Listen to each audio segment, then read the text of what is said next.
Et voilà, c'est parti, la 89e édition du Tour de France avec cet après-midi le traditionnel prologue sous un ciel menaçant. Une pluie qui a rendu les routes glissantes ce matin et sans surprise, c'est l'Américain Lance Armstrong qui est arrivé premier de cette étape de 7 km et a endossé le premier maillot jaune du Tour. Nathanaël Dorinxin, Nadine Picard. Il y a comme un air de déjà-vu. Depuis 3 ans sur le Tour, le jaune est sa couleur favorite. Cet après-midi, dans les rues de Luxembourg, Lance Armstrong a mis les points sur les i. Le patron, c'est toujours lui. J'adore la course. Et une spéciale motivation.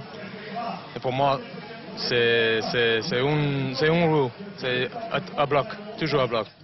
À bloc, pour une victoire dans le prologue, peut-être un peu moins nette que d'habitude. La faute à ce diable de Jalabert. Le coureur français se bonifie avec le temps. Il s'incline pour 2 petites secondes. Dans un premier temps, très content évidemment parce que je savais que je pouvais jouer un gros coup aujourd'hui. J'ai tenté ma chance à fond.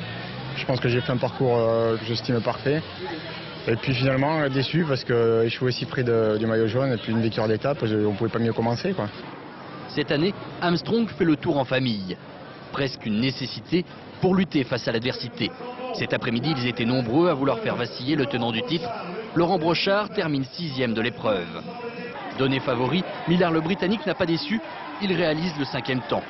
Millar est juste tombé sur un super Armstrong. L'Américain a bouclé le prologue à près de 46 km/h de moyenne, soutenu par des milliers de Luxembourgeois. C'est désormais une certitude, Lance Armstrong est plus que jamais le grand favori de ce Tour de France.